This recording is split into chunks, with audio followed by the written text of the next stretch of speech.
인과관계에 대해서 좀 설명을 좀 드릴게요. 그래서 왜냐하면 요즘에는 정신적인 어떤 문제를 가지고 있는 사람들이 상당히 많기 때문에 왜 발생이 되는가, 또 우리가 이 앞으로의 어떤 시대의 흐름을 보면 물론 육체적인 어떤 부분의 건강도 많이 사람들이 신경을 쓰고 있지만 정신적인 문제에 대해서는 훨씬 더 심각한 상황이 될 수 있거든요.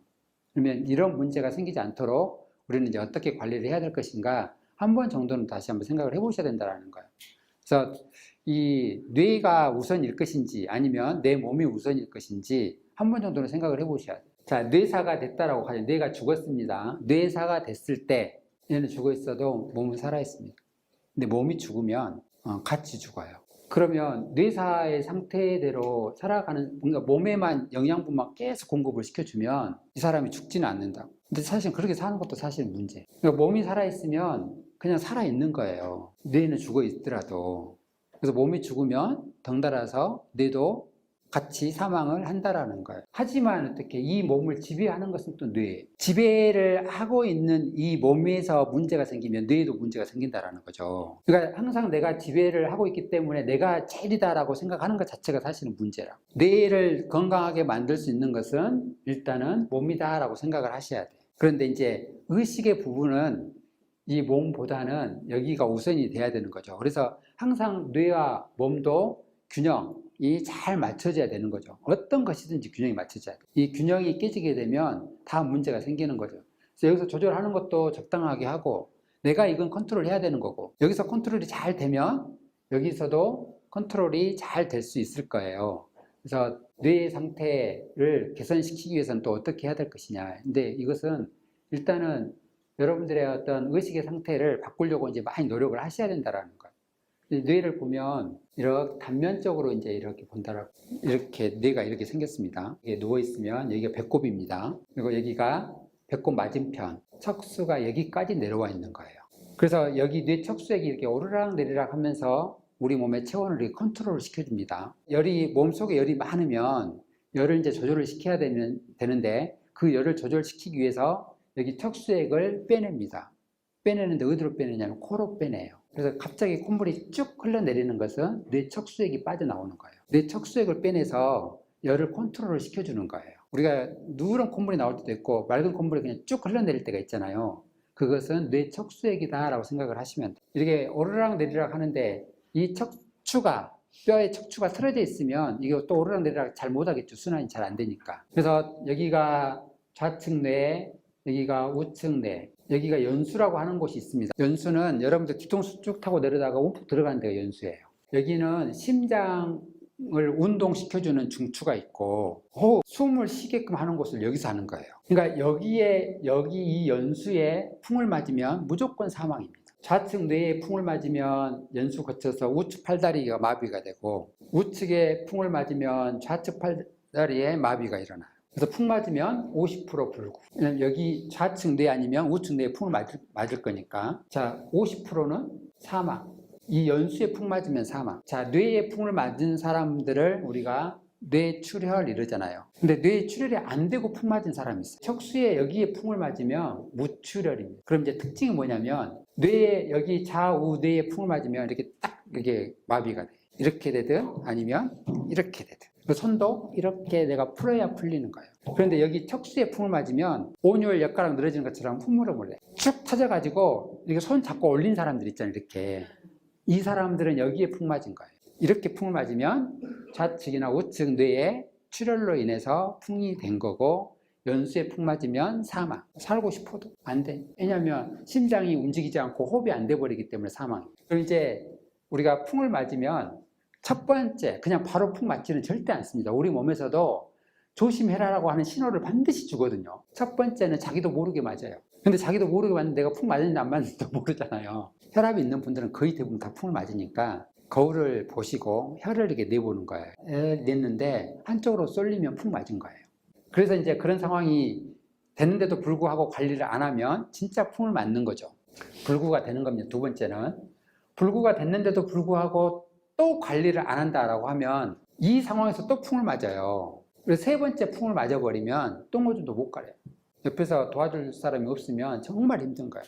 그래서 배꼽 맞은편 여기를 명문이라고 합니다. 목숨 명자의 문문자예요. 목숨이 드나드는 문이다라는 뜻입니다. 이 명문이, 사람이 죽으면 이 명문이 닫혀요. 우리가 살아있는 사람은 누워서 허리에다 손을 넣으면 손이 이렇게 들어가거든요.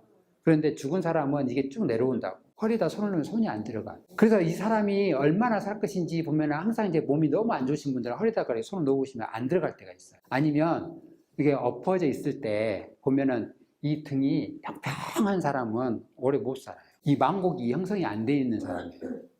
쭉 펴져버립니다. 목에서부터 여기까지가 반듯해. 그러면 이제 끝이에요. 어떻게 보면 살리기가 어려워. 자, 뇌는 12쌍의 뇌신경이 있습니다. 9쌍이 여기 턱관절로 내려옵니다. 그래서 턱관절에 문제가 있으면 전신의 문제가 다 나타날 수 있어요. 정신적인 문제든 아니면 몸의 문제든 다 나타날 수가 있다. 왜냐하면 9개가 턱관절로 내려오기 때문에. 그래서 이 턱의 균형이 깨져 있어도 문제인 거예요. 이 균형이 깨져 있으면 이걸 교정을 시키는 것도 필요한데, 이 턱관절을 교정시키는데 가장 중요한 것은 다리부터 교정을 시켜서 올라와야 되는 거예요. 근데 이제 치과에 가면 여기만 교정시켜 주거든요.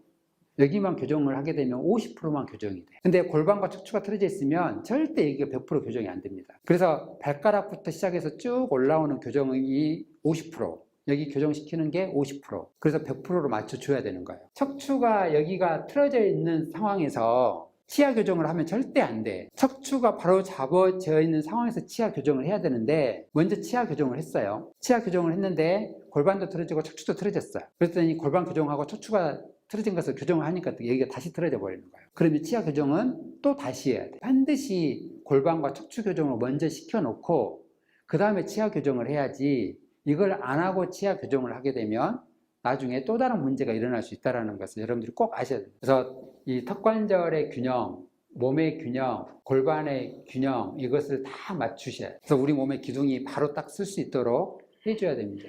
그래야 이제 이 뇌 쪽의 문제도 이제 문제가 생기지 않아요. 그래서 이제 좌측 뇌가 있고 우측 뇌가 있습니다. 좌뇌, 우뇌의 가운데 이 교량의 역할을 하는 것을 뇌량이라고 합니다. 그래서 좌측의 정보를 우측으로, 우측의 정보를 좌측으로 이렇게 정보 전달을 시켜주는 게 뇌량이에요. 남자의 뇌량은 이렇게 좀 작고 여자의 뇌량은 이렇게 큽니다. 여자분들은 교량이 크니까 정보 전달이 엄청 빨라. 좌측의 정보가 우측으로, 우측의 정보가 좌측으로 이렇게 엄청 빨리빨리 왔다 갔다 하는데, 남자는 이 교량이 작으니까 정보 전달이 빨리빨리 안 됩니다. 그러니까 뭘 물어보면 대답을 빨리빨리 못 해요. 그냥 생각을 해야 되거든. 근데 이제 남자인데 여자의 뇌량을 가지고 있는 사람이 있어요. 근데 어렸을 때 MRI를 찍어보면 이 뇌량의 크기를 알 수 있습니다. 남자인데 여자의 뇌량을 가지고 있잖아요. 그러면 개의의 뇌라고 한다고. 이게 되지 않도록 하기 위해서는 뭐예요? 엄마가 의식에 대한 교육을 정말 잘 시켜야 된다. 근데 이 의식에 대한 교육이 안 되게 되면 그냥 따라가 버리는 거예요. 아, 나는 남자가 아닌 것 같다. 성에 대한 어떤 부분에 대해서 그렇게 의식적으로 가버리는 거예요. 그래서 어렸을 때부터 엄마가 또 부모가 먹는 먹거리하고 의식에 대한 교육을 철저하게 잘 시켜야 되는 거예요. 이게 안 되면 정말 그때 컨트롤 할 수가 없어요. 좌측 뇌는 분석적인 사고를 하는 뇌고 우측 뇌는 통합적인 사고를 하는 뇌예요. 자뇌를 많이 쓰는 사람들은 이과적인 성향이 좀 강한 거고, 우뇌를 많이 쓰는 사람들은 문과. 자, 왼손잡이가 머리가 똑똑하다라고 이야기를 많이 하잖아요. 근데 사실은 그러지는 않습니다.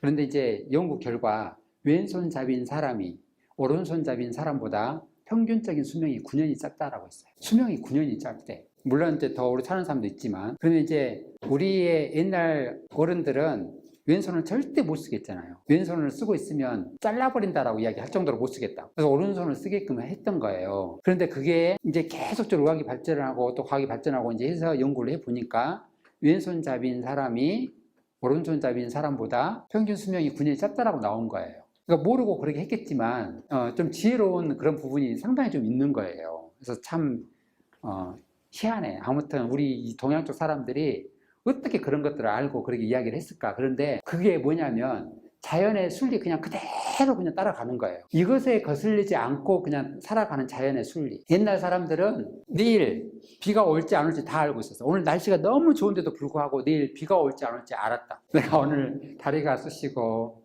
어깨도 아프고 이러면 내일 비 오겠구나. 이제 이렇게 된 거예요. 왜 다리가 쑤시고 어깨가 아프고 하면 내일 비가 올까요? 몸에 이제 습 때문에 이제 그러는 거예요. 이게 습 때문에 담이 생기고, 담 때문에 열이 생기고, 열로 인해서 풍이 생기고 이러거든요. 이 몸의 습 때문에 사실은 이게 습이 안 빠져나가서 이제 이 담이 생기는 거예요. 그러면 이게 담이라고 하는 것은 여러분들이 생각하기 독소라고 생각을 하시면 돼요. 한의학에서 이런 말이 있습니다. 만병, 만 가지 병의 병은 일독, 독소 때문이다 라는 말이 있어요. 만병일독. 양방적인 부분을 보면 병의 가지수가 36,000가지라고 이야기했습니다. 36,000가지의 병의 원인은 활성산소다라고 이야기를 했어요. 프리라디칼. 그러면 활성산소도 독이에요. 그러니까 결론은 독 때문에 생긴다라는 거예요. 근데 이 독의 가장 핵심은 음식의 독이잖아요. 그래서 이 습 때문에 이제 문제가 생기는 겁니다. 그래서 여러분들이 이제 자안해를 많이 쓰는지, 운해를 많이 쓰는지 이것도 여러분들 이제 확인을 해보셔야 돼요. 팔짱 끼워보세요. 팔 자체가 왼팔이 이렇게 위로 올라오신 분은 운해를 많이 쓰시는 분이고, 오른쪽 팔이 위로 올라오신 분은 좌안해를 많이 쓰는 거예요. 자, 왼팔이 위로 올라오신 분들은 운해. 그래서 통합적인 사고예요. 그러니까 문과, 오른쪽 팔이 이렇게 위로 올라오신 분들은 좌안해를 이제 많이 쓰시는 분들입니다. 이렇게 팔짱을 끼고 싶은 대로 끼고 반대로 끼고 하루에 20번씩만 하시면 좌우내를 다 쓸 수 있어요. 항상 좌측, 우측을 같이 써보려고 하는 그 노력이 필요하다니까. 그래서 이 뇌가 잘 운영이 될 수 있도록 여러분들이 노력을 해야 돼요.